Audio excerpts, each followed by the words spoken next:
Hola, ¿cómo está usted? ¿Todo bien? Qué bueno que pudo llegar para otro estudio de la lección de la escuela sabática. Gracias por estar. El tema de hoy día tiene que ver sobre la educación, la gracia, la sabiduría. ¿Qué mejor tema podríamos tener para dialogar esta semana? ¿No es cierto? Así que comencemos ahora mismo.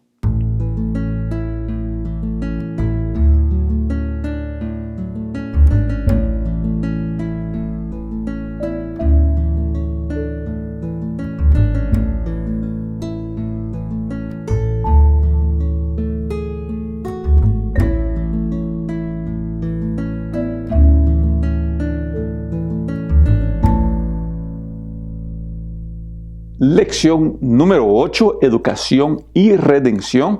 Y vamos con el verso para memorizar que dice de esta manera: toda la escritura es inspirada por Dios y útil para enseñar, para redarguir, para corregir, para instruir en justicia.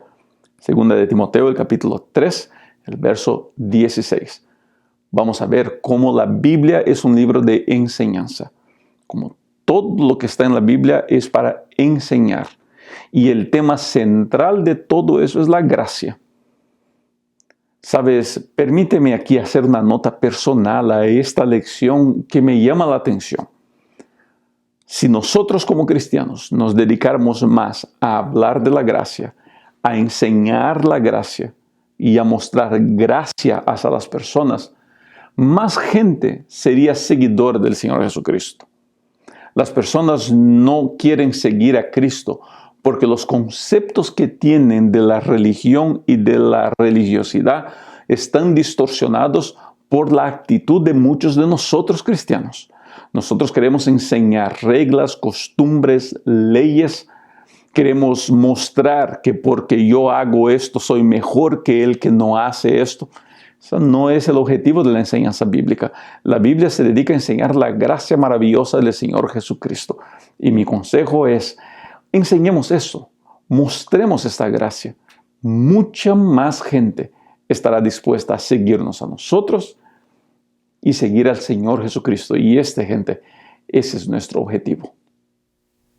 ¿Qué quiso decir Dios cuando dijo, hagamos el hombre a nuestra imagen? Esa es la pregunta de la lección del día domingo. ¿Qué exactamente? ¿Dios se miró al espejo? ¿Habla de la imagen interior? ¿Habla de algo mental? ¿Habla de algo espiritual? La verdad es que no sabemos, no tenemos esa respuesta.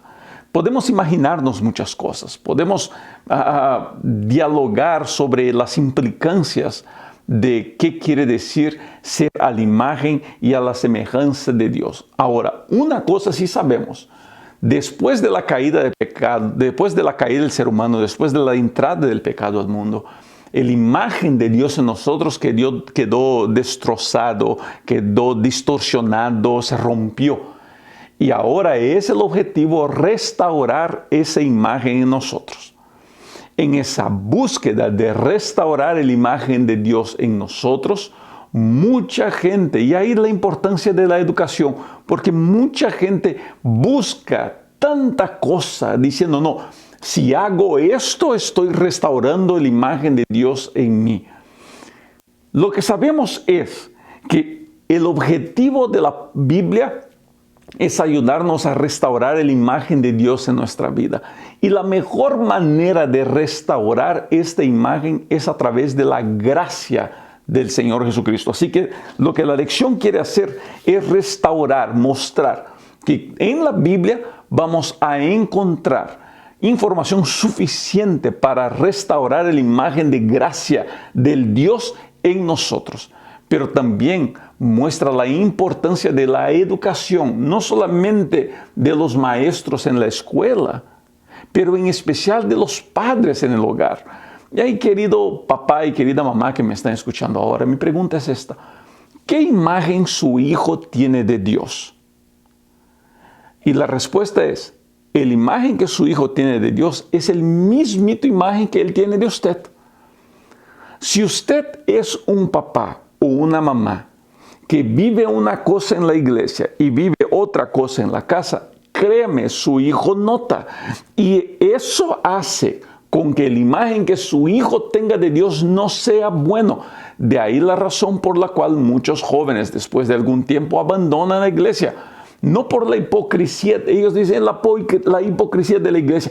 Es que ellos no quieren decir que es la hipocresía de los padres. Es muy fácil que el papá suba al púlpito a predicar del perdón, pero mi pregunta es, ¿yo como padre estoy dispuesto a perdonar a mis hijos? Si yo quiero enseñar gracia, yo tengo que vivir gracia. Y esa gracia en nosotros es la restauración de la imagen de Dios en nuestra vida. Ahí te dejo con la pregunta para que pienses. ¿Cómo es tu actuación en tu vida? ¿Demuestras gracia a todos, en especial a los de tu casa? Hay un comentarista que dice que la Biblia trae 52 nombres diferentes para Dios. A mí me gusta una música que dice que de todos estos nombres, el nombre predilecto de Dios es Padre. Ahora, la lección también muestra los muchos nombres que la Escritura usa para apuntar al Señor Jesucristo. Leo aquí algunos de esos nombres. El Hijo de Dios, el Mesías, el Hijo del Hombre, el Salvador, el Redentor, el Señor, el Cordero de Dios. Son solamente algunos. Ahora, uno de los nombres más interesantes de Jesús es Rabí, que quiere decir maestro. ¿Por qué habla de eso? Porque una de las misiones de Cristo en la tierra, además la principal, salvar al pueblo del pecado, era también enseñar. ¿Enseñar qué? Enseñar la imagen de Dios, enseñar el carácter de Dios. Y Cristo tenía esa habilidad de enseñanza. La gran mayoría de su trabajo no fueron sermones y campañas de evangelismo, fue sentado al lado de sus discípulos enseñando. El concepto de maestro, discípulos, tiene que ver con educación. De ahí la importancia que nosotros desarrollemos, por ejemplo, en nuestras escuelas sabáticas, ese concepto del maestro enseñando conceptos importantes para sus alumnos. Mira, la lección muestra que el capítulo 11 del libro de Isaías es una de las profecías más interesantes sobre la venida de Cristo y muestra la esencia de Cristo como un educador, como alguien que enseña, como alguien quien quiere explicar.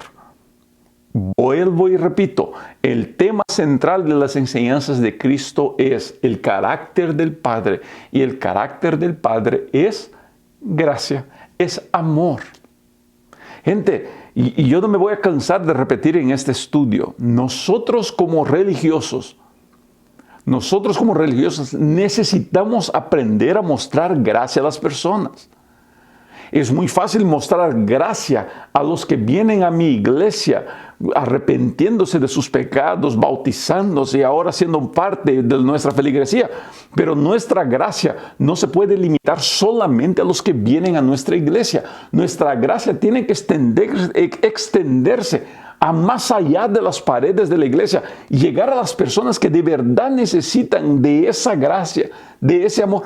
Fue esto que Cristo vino a hacer y esto fue lo que Él enseñó.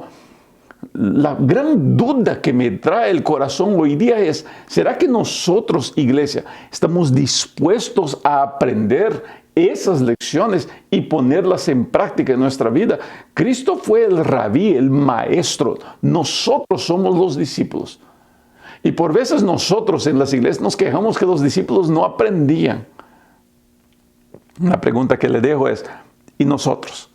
Usted, yo, aprendimos esas lecciones. Aprendimos a tener amor, gracia y misericordia con aquellos que piensan y actúan y viven diferente de nosotros. Esa es una excelente pregunta que necesita una respuesta urgentemente.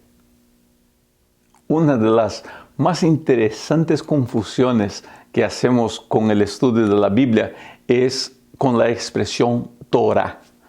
El Antiguo Testamento, nosotros lo conocemos también como la Torah.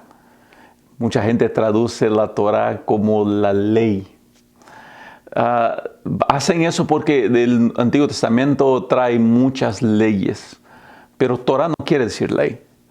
Torah quiere decir enseñanza. Era la manera de enseñar al pueblo. Allá estaba la sabiduría que el pueblo estaba buscando. La Torá enseña. ¿Enseña de qué? De muchas cosas, incluso de la ley. Ahora, lo importante de la enseñanza de la ley no es que yo me enfoque en mi obligación o en mi necesidad de guardar la ley para alcanzar algo. Todas las veces que mi enfoque es alcanzar algo porque yo guardo la ley, yo estoy siguiendo un camino y a ese camino llamamos legalismo. Yo no obedezco porque quiero ganarme algo. La Torá, la enseñanza de la ley, nos ayuda a saber cómo podemos vivir una vida más sana, sin los problemas y sin las dificultades de que aquellos que no observan esa ley tendrán. Dios no me dio la ley para medir a ver quién es menos o más santo, o quién merece más o quién merece menos. No es esa la función de la ley. La función de la ley más que todo es protegerme de mí mismo, protegerme de mis errores. Y la Torá está para enseñar eso. Querido, cuando nosotros hablamos de ley, no podemos enfocarnos en la ley, y sí en lo que la ley quiere lograr en nuestra vida. El problema muchas veces es que nuestra enseñanza de la ley se enfoca en la ley o en lo que yo quiero conseguir de la ley. Y las dos cosas están mal. Cuando yo hablo de ley, necesito mostrar el amor de Dios al preparar estas reglas para protegerme a mí de mis propias malas decisiones. Cuando yo obedezco la ley, yo me ahorro de problemas. Si yo obedezco, Dios me ama. Y si yo no obedezco, Dios me ama igual. Ah, pastor, pero Dios ama más. No existe eso de Dios ama más. No existe de eso de que Dios tiene un pueblo preferido. Que Dios le da atención especial a este pueblo porque este pueblo guarda el sábado. Gente, saquemos eso de nuestra cabeza. Porque eso no está en la Biblia, eso no es bíblico. Lo que sí la Biblia me muestra es que cuando yo obedezco la ley, yo saco provecho de todo eso. Esa es la enseñanza de la Torá. La ley está para cuidarme y para protegerme. La ley no está para graduarme en santidad. La ley es buena, es pura, es santa. Pero la ley no es Cristo. Y la ley no es Dios. En Dios y en Cristo encontramos la gracia por encima de todas las cosas. Énfasis para gracia. Jamás se olvide eso. Al hablarnos de educación y de redención, tenemos que hablar de sabiduría. Mira, hay una diferencia muy grande entre conocimiento y sabiduría. Por veces las personas confunden estas cosas. Hay mucha gente que no tiene conocimiento o educación formal, pero tiene mucha sabiduría. Yo me acuerdo cuando comencé mi ministerio, 20 y tantos años atrás, mi primer anciano de la iglesia donde yo iba era un señor que tuvo muy poca educación formal. Si no me falla de memoria, estudió hasta la primaria nomás. Pero la sabiduría de ese hombre era algo que yo siempre me apoyé. Sus consejos, sus orientaciones, la manera, por veces hasta grosera como me hablaba las cosas, eran llenas de sabiduría que venía de la vida, pero no solamente de la vida, y sí de su conocimiento de la palabra. Y es ahí donde volvemos a los conceptos de sabiduría y conocimiento. Conocimiento es tener información. Sabiduría es saber qué hacer con esa información. Saber cómo aplicarla. Saber cómo usarla para el beneficio nuestro y de aquellos que están a nuestro alrededor. Cuando yo sé usar la información que tengo y desarrollo esa sabiduría, la Biblia a esas personas las llama personas sabias. Salomón es tenido como el sabio de la Biblia. ¿Por qué? Porque él tenía el conocimiento y la sabiduría de saber usar ese conocimiento. Y la gran característica que se encuentra en las personas sabias, según la palabra de Dios, es que estas personas, ellas nunca se cansan de buscar más y más conocimiento y sabiduría. Sabiduría, gente, no es un lugar donde yo llego y descanso, no. Sabiduría es una eterna búsqueda, una eterna persecución de más conocimiento. Porque más conocimiento, más sabiduría, más aplicación de lo que yo conozco. La Biblia es exactamente eso. Yo por veces encuentro gente que dice, sí, pastor, yo no conozco mucho de la Biblia. Y siempre mi respuesta es, yo también no. Porque no hay uno que pueda decir, yo conozco todo de la Biblia. La Biblia es un eterno conocer. Jamás tendremos condiciones de entender toda la Biblia. No importa cuánto tiempo lleve estudiando la Biblia uno. Yo me acuerdo en la universidad, mi maestro de Daniel, el doctor Ramos, él nos decía así: mucha gente piensa que conocer la Biblia es como entrar a una pileta y llegar hasta el fondo. Si yo entro a la pileta y llego hasta el fondo de la piscina, ya toco al piso, yo puedo decir, yo llegué al fondo. Pero la Biblia no es una piscina, no es una pileta, no es una alberca. La piscina es el océano, donde jamás alguien llegará al fondo. Uno llegará a 3 metros, uno llegará a 4 metros, pero jamás llegaremos al fondo de ese océano. Así que, querido, sigamos persiguiendo esa sabiduría, ese conocimiento, el saber más sobre el amor de un Dios todopoderoso. Jamás lograremos entender, pero podemos seguir persiguiendo. Yo creo que cuando lleguemos al cielo, pasaremos la eternidad estudiando. Y siempre quedará la duda, ¿cómo es posible que Dios nos ame? ¿Cómo es posible que Dios haya mandado a su Hijo morir por nosotros? Yo no entiendo, pero yo lo acepto. Y eso es todo lo que tenemos que hacer. Ya se imaginó cómo era la educación en la iglesia primitiva. Mayormente eran charlas. El concepto de iglesia que tenemos nosotros hoy día no era exactamente el mismo concepto que había en los tiempos bíblicos. No habían pastores, no habían conferencias. Muchas de esas enseñanzas se hacían por cartas. Algunas de estas cartas nosotros tenemos registro que es lo que está en el Nuevo Testamento. Las cartas de Pablo, de Juan, de Pedro. Ahora, la gran mayoría de las enseñanzas se hacía a través de conversaciones, de diálogo y de la lectura de estas cartas y del diálogo entre las personas. Esa manera de enseñar hizo con que la iglesia pudiera crecer más. Mira, predicar es muy importante y que tengamos predicadores todos los sábados, domingos, miércoles, martes, el día que sea, en las iglesias es fenomenal.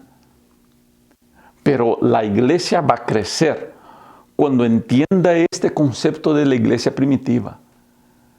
Para que nosotros crezcamos, tenemos que aprender, tenemos que conocer, tenemos que educarnos. Y de escuchar una predicación, nosotros no vamos a aprender. Solamente vamos a aprender si nos dedicamos a estudiar, a conocer más. Y ahí sí tenemos un guía maestro para ayudarnos, que es el Espíritu Santo, el Consolador. Es el que nos lleva a través de los misterios de la palabra. Querido, permítame rogarle esto. Jamás haga con que su vida espiritual dependa de la predicación de personas. Mi padre está en internet, yo estoy aquí, y tantos otros pastores estamos en internet. Pero jamás permita que su vida cristiana dependa de esas predicaciones. Cuando mi vida cristiana depende de ese tipo de predicación, el momento que estas personas o dejen de predicar o se aparten los caminos de Dios, mi vida cristiana va a sufrir. La iglesia primitiva, la iglesia apostólica creció, pero creció de manera asustadora porque todos se dedicaban a aprender. La educación es parte vital del crecimiento de la iglesia. La educación cristiana es parte vital de la solidificación del trabajo de la iglesia. Así que aprovechemos estos momentos de escuela sabática. Usted que está estudiando la lección conmigo aquí, una vez más se le agradezco su compañía aquí, pero dedíquese usted a estudiar por usted mismo. ¿Está en desacuerdo con lo que yo digo? Escribe en los comentarios. A mí no me molesta que la gente esté en desacuerdo o piense que yo estoy equivocado. Es un derecho que las personas tienen y yo aprecio cuando expresan esa opinión. Piense, estudie, esté de acuerdo, esté de desacuerdo. Eso todo es muy importante para su crecimiento espiritual. Haga eso juntamente con su clase, con su grupo pequeño. Va a ver que el crecimiento de su iglesia va a ser mucho más grande de lo que usted está acostumbrado hasta ahora con las buenas pero únicas predicaciones que tenemos en las iglesias. La Biblia tiene mucho a enseñar. Hay mucha cosa que aprender. ¿Sabe qué quisiera recomendarle? Dedíquese a estudiar. Edúquese en la palabra de Dios. En la Biblia va a encontrar de todo. El enfoque central, la gracia y la salvación de la humanidad. Pero ahí va a encontrar sobre relaciones comunitarias, sobre adoración, sobre economía, sobre filantropía, sobre relaciones con la autoridad, sobre todo va a encontrar. Pero es muy importante que usted entienda la importancia de que usted se eduque en el conocimiento de la palabra.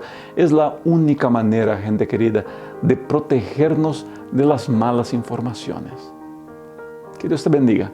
Espero que usted se anime a seguir estudiando más y más, a crecer en la predicación de la palabra de Dios. Estoy seguro que Dios va a hacer cosas increíbles en su vida. Que Dios los guarde, que Dios los bendiga. Nos vemos para la próxima semana. Cuídense mucho.